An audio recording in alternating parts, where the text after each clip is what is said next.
गुरुजी प्रणाम। प्रणाम भैया जी। गुरुजी, जन्म पत्री में ये बाधक ग्रह कौन से होते हैं?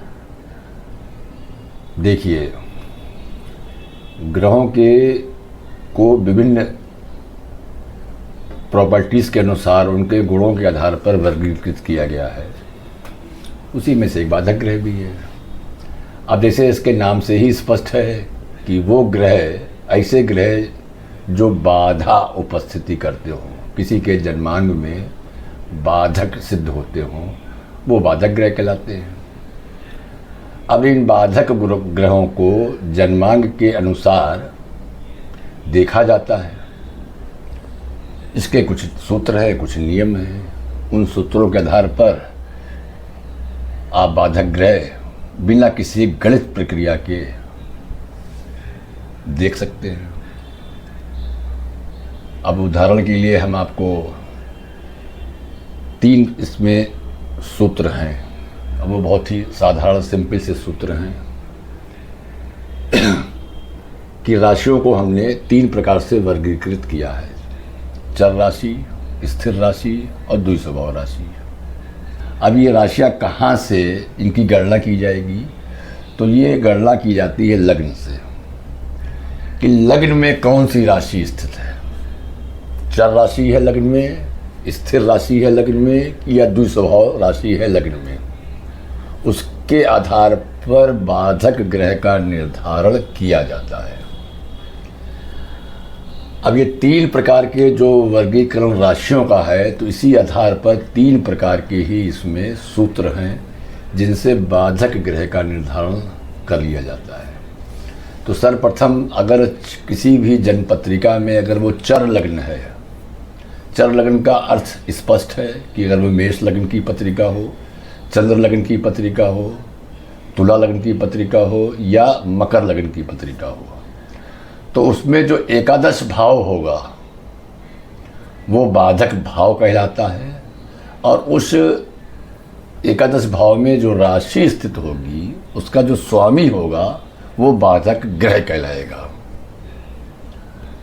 जैसे कि मेष लग्न में एकादश भाव में कुंभ राशि पड़ती है, तो एकादश भाव मेष लग्न के लिए बाधक भाव हुआ, और जो शनि है वो बाधक ग्रह कहलाएगा। तो इसी प्रकार से चर लग्न में एकादश भाव में जो भी राशि पड़ेगी उसका जो स्वामी होगा वो बाधक ग्रह कहलाता है। अब इसी क्रम में अगर स्थिर लग्न है,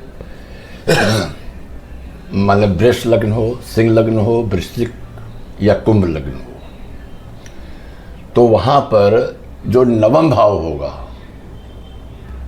वो बाधक भाव होगा, और उसमें स्थित राशि का जो स्वामी होगा वो बाधक ग्रह कहलाएगा। अब इसका भी एक हम लोग उदाहरण देख लेते हैं कि जैसे कि मान लीजिए किसी की वृष लग्न है, तो नवम भाव में कौन सी राशि पड़ेगी? मकर राशि पड़ेगी। तो उसका स्वामी क्या हुआ? शनि। तो वृष राशि वालों के लिए बाधक ग्रह क्या हो गया? शनि हो गया। इसी प्रकार से सिंह लग्न की अगर किसी की कुंडली है, तब नवम भाव में क्या राशि स्थित होगी? मेष राशि। तो यहाँ पर क्या हुआ? मंगल ग्रह हुआ नवम भाव का स्वामी। तो सिंह लग्न के लिए मंगल बाधक ग्रह कहलाएगा। अब तीसरे क्रम में अगर द्विस्वभाव राशि की लग्न है, तो सप्तमेश जो होगा, सप्तम भाव का जो स्वामी ग्रह होगा वो बाधक ग्रह कहलाएगा। अब इसी का अगर हम एक उदाहरण लेते हैं कि मान लीजिए कि मिथुन लग्न है, तो सप्तम भाव पर धनु राशि स्थित होगी जिसका स्वामी बृहस्पति है।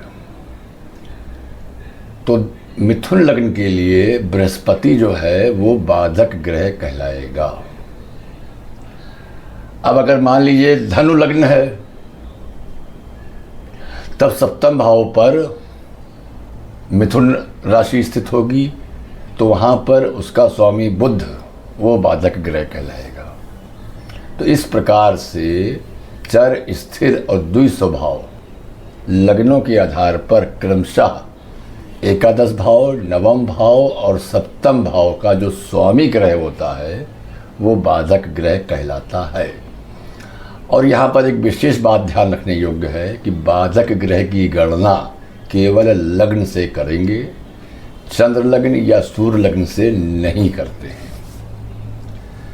और एक दूसरी विशेष बात यह है कि ये बाधक ग्रह बाधा पहुंचाने, जैसे इसके नाम से स्पष्ट है कि ये बाधा पहुंचाते हैं, लेकिन ये आंशिक रूप से सत्यता है, पूर्ण सत्य बात ये नहीं है।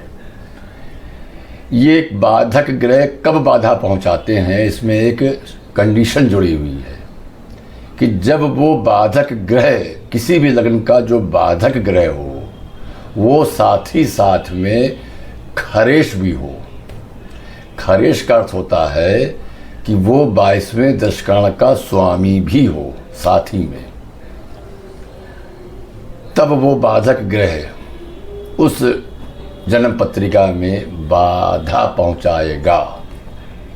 तो यहाँ पर दो बातें आपको ध्यान रखनी है कि पहली शर्त यह है कि केवल लग्न से बाधक ग्रहों को देखना है, और दूसरी शर्त यह है कि वो बाधक ग्रह जब साथ ही साथ खरेश भी हो जाए तब वो बाधा पहुंचाएगा, अन्यथा स्थिति में नाम के अनुकूल वो अपना परिणाम नहीं देगा।